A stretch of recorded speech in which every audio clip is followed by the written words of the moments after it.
10वीं कक्षा के हमारे वे विद्यार्थी जो कल अपना पेपर देने वाले हैं सामाजिक विज्ञान का, तो स्वागत है आप सभी का। जैसा कि आपने सुना होगा ना, यही रात अंतिम, यही रात भारी। तो ये रात होने वाली है आप लोगों के लिए भारी। अभी तक यदि पेपर अच्छे गए हैं तो बहुत अच्छी बात है। सामाजिक विज्ञान का पेपर इस प्रकार आता है कि जब पेपर पकड़ते हैं ना तो हमारे होश उड़ जाते हैं और पैरों के नीचे से जमीन खिसक जाती है।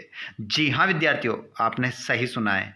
केवल आप ऑब्जेक्टिव टाइप जो क्वेश्चन है ना, सही विकल्प वही आंसर सही लगा सकते हैं, और आप लगा सकते हैं सही गलत सत्य अफत्य सही लगा सकते हैं। इसके अलावा एक भी ऑब्जेक्टिव आपका बनता नहीं है अगर आपको क्या नहीं है, याद नहीं है। क्वेश्चन मार्क लगा रहा हूं यहां पर। अगर आपको याद नहीं है तो देखिए 6 ऑब्जेक्टिव में से 6 ऑब्जेक्टिव आपके सही निकल गए और सत्य असत्य में 6 आपके सही निकल गए, तो 12 नंबर आपके पक्के हो जाते हैं। बाकी का क्या होगा? बाकी का क्या होगा बताइए आप। तो अब इसका एक ही सॉल्यूशन है कि आंसर हमारे खाली स्थान में क्या आएगा, वन वर्ड में, एक वाक्य में क्या आएगा, इसके लिए हमें पढ़ना पड़ेगा। जोड़ी ऑप्शन तो हमें मिल जाएंगे जोड़ी में, लेकिन हमें करेक्ट आंसर याद होना चाहिए। तो जोड़ी के नंबर भी चलो मैं मान लेता हूं कि आपके पक्के हो जाएंगे, तो आपके 18 नंबर आ जाते हैं पेपर में से। अगर सही लग जाते हैं तो आप 18 नंबर लेकर आ सकते हैं, लेकिन फिर भी 12 नंबर के ऑब्जेक्टिव तो हमारे गलत हो रहे हैं, और अगर आपने टॉपर बनने का सपना देखा है तो वो यहीं पर टूट जाएगा। जी हाँ विद्यार्थियों, ये हकीकत है, यह है सामाजिक विज्ञान। बहुत सारे विद्यार्थी का सपना ये तोड़ देता है। तो आपका यदि सपना है कि सामाजिक विज्ञान में आपको पूरे 100 मार्क्स मिले, तो इस क्लास को आप देखिएगा। 100 मार्क्स की हम बात कर रहे हैं। आप सोचेंगे सर 75 नंबर का होता है पेपर, और आप बात कर रहे हैं कितने नंबर लाने की, 100 नंबर लाने की। तो भैया पेपर 100 नंबर का ही होता है। स्कूल में जो आपको दिए जाएंगे 25 नंबर, तो 25 नंबर तो वो आपका अधिकार है, आपको मिल ही जाएंगे, लेकिन 75 नंबर आपको पेपर से आना चाहिए, तो आपको 25 नंबर भी आसानी से मिल जाएंगे। चलिए, रात आखिरी है, बज चुके हैं शाम के 7 और आ चुके हैं हम आप लोगों को रोज की तरह लाइव। स्वागत है हमारे सभी उन विद्यार्थियों का जो कल अपना पेपर देने वाले हैं सामाजिक विज्ञान का। पूरा पेपर 100% सॉल्यूशन के साथ आपको मैं बताने वाला हूं। तो जो विद्यार्थी चैनल पर पहली बार आए हैं, चैनल को सब्सक्राइब कर लो और अपने हथियारों को लोड कर लो, क्योंकि हमें कल क्या करना है, सामाजिक विज्ञान के पेपर में धमाका करना है। अच्छे से पूरे पेपर को हल करना है, धमाकेदार सॉल्यूशन को देखकर जाना है। भैया धमाके से मतलब होता है जैसे कि अमेरिका और इजराइल मिलकर जो ईरान पर धमाका कर रहे हैं, ऐसा धमाका नहीं करना है। ठीक है, हमें हमारा क्या करना है, पेपर को अच्छे से करके आना है, ये हमें धमाका करना है। चलिए, तो आप नहीं तो गोले बम रख लो, है ना, ऐसा नहीं करना है। चलिए, एक स्टूडेंट का तैयार होता है, उसका पेन, उसकी पेंसिल, उसका रबड़, सब कुछ हमें रखना है। नक्शा मक्सा सब कंप्लीट करेंगे, सब कुछ आपको फिल करके आना है। चलिए बच्चों, समय बर्बाद नहीं करते हैं। क्या लाइव में सभी जुड़ गए क्या? हाँ, सभी लगभग आ चुके हैं। सभी का स्वागत है, वेलकम बैक कीजिएगा एक और धमाकेदार वीडियो में। सभी का स्वागत है। तो क्लास हम स्टार्ट कर रहे हैं, उससे पहले एक बार शेयर कर दीजिए ताकि हमारे सभी विद्यार्थी क्लास में जुड़ सके। और अगर आपने चैनल को सब्सक्राइब नहीं किया हो तो चैनल को सब्सक्राइब कीजिए। हिंदी का पेपर भी इसी प्रकार हम आपको हल करवाएंगे। हिंदी का पेपर बचा है ना, हैप्पी एंडिंग करने के लिए हिंदी के पेपर के टुकड़े टुकड़े कर देंगे, चिंता ना करें आप, बस टुकड़ों को समेटते रहना। चलिए, तो स्टार्ट करते हैं हम प्रश्न क्रमांक पहले से। वीडियो पसंद आए ना तो एक लाइक जरूर करके जाइएगा, नहीं पसंद आए ना तो अनलाइक भी करके जाइएगा। चलिए, पहला क्वेश्चन आपके स्क्रीन पर आ रहा है, पूरा पेपर का हल करेंगे और यहाँ पर कुछ प्रश्न मैं आप लोगों से भी पूछूंगा, उनके जवाब भी आपको कमेंट बॉक्स में बताना है। देख सकते हैं यहाँ पर पूरा क्वेश्चन पेपर रहेगा आपका। इस मृदा की नमी धारण करने की क्षमता बहुत अधिक होती है। सभी के कमेंट बॉक्स में सही उत्तर आ जाना चाहिए। कौन सी ऐसी मृदा है जिसकी नमी धारण करने की क्षमता अधिक होती है? जल्दी से इसका सही उत्तर क्या होगा कमेंट बॉक्स में आप बताएंगे। बताओ प्यारे बच्चों, इसका आंसर क्या होगा? सभी का जवाब आना चाहिए। क्वेश्चन बहुत ही ज़बरदस्त क्वेश्चन आपकी स्क्रीन पर यहाँ पर इन जो 4 ऑप्शन आपको यहाँ पर ऑप्शन में मिल रहे हैं, इनमें से कौन सी ऐसी मिट्टी है जिसकी नमी धारण करने की क्षमता बहुत अधिक होती है? जलोढ़ मृदा, काली मृदा, लाल मृदा, लेटेराइट मृदा। तो इसमें आपका जो सही आंसर हो जाएगा वो काली मृदा आपका सही उत्तर हो जाएगा। अगला प्रश्न है, लौह अयस्क किस प्रकार का संसाधन है? तो लौह अयस्क किस प्रकार का संसाधन है? तो यहाँ पर आपका जो उत्तर हो जाएगा नवीकरण योग्य, प्रवाह संसाधन, जैव संसाधन या अनवीकरण योग्य। तो इसका आंसर क्या होगा, जल्दी से कमेंट बॉक्स में बताओ। तो इसमें आप जो अपना सही उत्तर लगाएंगे वो अनवीकरणीय योग्य लगाएंगे। अगले प्रश्न को आप देखेंगे बच्चों, प्रश्न नंबर 3 है, इंग्लिश मीडियम वाले बच्चों के आंसर भी यहाँ पर रहेंगे। प्रोजेक्ट टाइगर योजना प्रारंभ हुई तो 1980, 1976, 1973, 1970। तो इसमें आपका जो सही उत्तर होगा 1973 हो जाएगा। भारत में सबसे कम वन क्षेत्र वाला राज्य है तो असम, झारखंड, राजस्थान, हरियाणा। अब आपको ये बताना है ऐसा कौन सा राज्य है जिसमें सबसे कम वन पाए जाते हैं, वो राज्य कौन सा है? इसका प्रश्न आप मुझे बताएंगे। 2 ऑप्शन में काट रहा हूँ, दोनों नहीं है, इन दोनों में से आंसर क्या होगा सही बता दीजिए। देखता हूँ सबसे पहले आप करेक्ट आंसर जो आप सोच रहे होंगे आंसर वो नहीं होगा। अब क्या होगा सही उत्तर आप कमेंट बॉक्स में बताइए। हीराकुंड परियोजना किस नदी पर बनाई गई है? तो हीराकुंड परियोजना जो बनाई गई है बच्चों वो किस नदी पर बनाई गई? गंगा नदी, यमुना नदी, नर्मदा नदी या महानदी? तो आंसर हो जाएगा महानदी।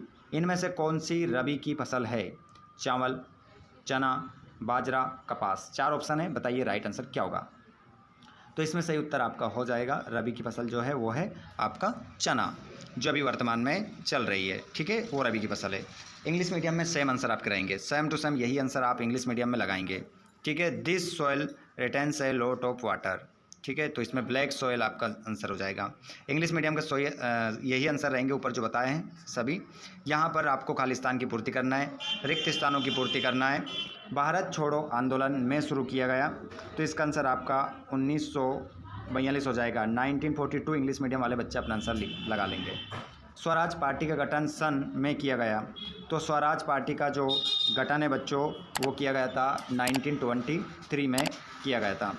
अगले क्वेश्चन को आप देखेंगे, बोकारो इस्पात संयंत्र सन में स्थापित किया गया, तो 1972 आपका इसमें आंसर हो जाएगा तीसरे वाले में। अगले प्रश्न को आप देखेंगे, प्रश्न नंबर 4 है, खालिस्तान उद्योग उपभोक्ता आधारित उद्योग है, तो यहाँ पर आपका आंसर होगा चीनी जो उद्योग है वो उपभोक्ता आधारित उद्योग आपका माना जाता है। प्रश्न क्रमांक 5वां वाला है बच्चों, 2 देशों के मध्य होने वाले व्यापार को कहते हैं, तो इसे कहते हैं अंतर्राष्ट्रीय व्यापार। अंतर्राष्ट्रीय व्यापार आपका इसमें अंतर हो जाएगा, अंतर्राष्ट्रीय व्यापार इसे कहते हैं। क्वेश्चन नंबर 6 है, फिल इन द ब्लैंक्स का। एयर इंडिया घरेलू और वायु सेवाएं भी प्रदान करती है। जो एयर इंडिया है बच्चों, जो जिसे हम हवाई जहाज़ कहते हैं, ये कौन सी सेवाएं प्रदान करती है हमें? तो घरेलू मतलब हम घर के काम से भी जा सकते हैं, और अंतर्राष्ट्रीय एक राष्ट्र से दूसरे राष्ट्र में जाने के लिए भी ये हमें सेवाएं प्रदान करती है।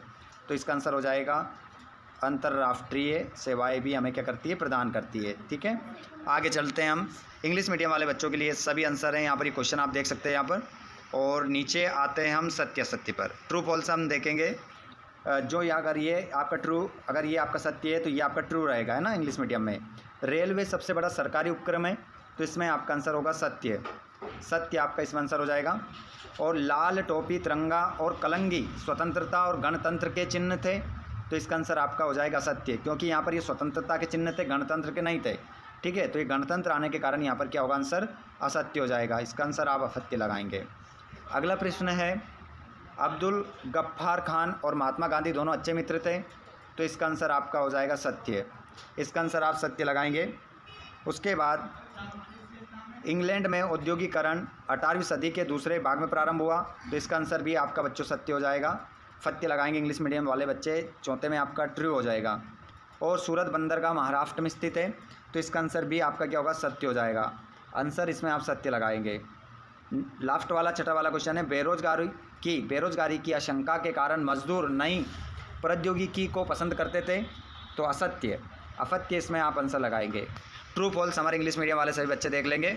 और अगला क्वेश्चन है, ये आपका सही जोड़ी मिलाना है। सही जोड़ी देखेंगे, नवीकरणीय योग्य संसाधन तो आंसर हो जाएगा सौर ऊर्जा। खादर और बांगर, तो इसमें आप लगाएंगे जलोढ़ मृदा। संयुक्त वन प्रबंधन कार्यक्रम 1988 आपका आंसर हो जाएगा। मुंडा और संताल जनजाति क्या काम करते हैं? महुआ और कदम के पेड़ की पूजा करते हैं।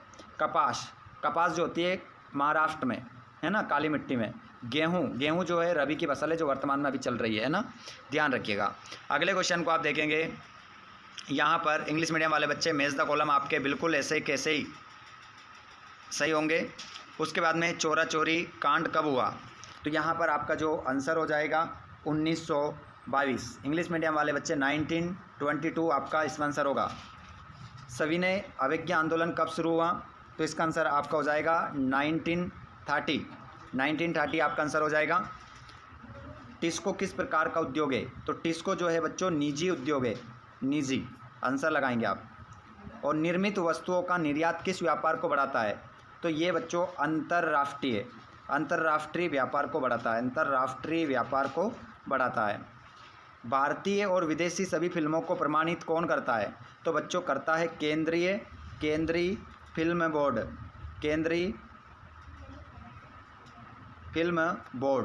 केंद्रीय फिल्म बोर्ड आपका इसमें उत्तर होगा। अगला क्वेश्चन है, किस पत्तन को दीनदयाल पत्तन के नाम से जाना जाता है? तो आंसर हो जाएगा कांडला बंदरगाह को दीनदयाल पत्तन के नाम से भी जाना जाता है। अगले क्वेश्चन को हम देखेंगे, यहाँ पर हमारा छठा वाला क्वेश्चन है ये, पत्तन क्या है? और देश की कोई 2 तेल शोधनशालाओं के नाम लिखिए। और पिकेटिंग शब्द का आशय क्या है? रोलेट एक्ट क्या था? और गिल्ड्स क्या थे? यहाँ पर छपाई भारत में कौन लाए थे? जापान में छपी प्राचीनतम बौद्ध पुस्तक कौन सी थी? और यहाँ पर सभी क्वेश्चन आप देख सकते हैं। पंचायत के 2 कार्यों के विवरण, संघात्मक शासन व्यवस्था वाले 2 देशों के नाम, यहाँ पर देख सकते हैं पूरा क्वेश्चन पेपर। पारिवारिक कानून क्या है? आप देख सकते हैं यहाँ पर पूरे क्वेश्चन पेपर है ये। तो ये क्वेश्चन आपका 1 से लेकर 23 तक आपको स्क्रीन पर नज़र आएगा। और मानचित्र में आपके लिए क्या इंपॉर्टेंट हो सकता है वो भी मैं आप लोगों को बताऊंगा। 21, 22 और ये देख सकते हैं 23वां क्वेश्चन, जिससे मानचित्र में आपको फिल करना है। मानचित्र में दर्शाना है कोरापुट, बेलाडीला, बालाघाट, अंकलेश्वर। अथवा में देख सकते हैं आप मानचित्र में दर्शाना है भारत के गोवा, कटनी, भोपाल, जगदीशपुर कहाँ है, ठीक है, ये दर्शाना है मानचित्र में। तो इस प्रकार आपका पूरा क्वेश्चन पेपर यहाँ पर हो जाता है। वीडियो अच्छा लगा हो तो लाइक ज़रूर करिएगा, अपने दोस्तों को भी शेयर कर दीजिएगा। और चैनल को सब्सक्राइब नहीं किया हो तो चैनल को सब्सक्राइब करके घंटी के बटन को ऑल पर कर लीजिएगा, ताकि आपको वीडियो मिल सके। और आप इस वीडियो को कहाँ से देख रहे हैं कमेंट बॉक्स में ज़रूर लिखिएगा। धन्यवाद, थैंक्स फॉर वॉचिंग, जय हिंद।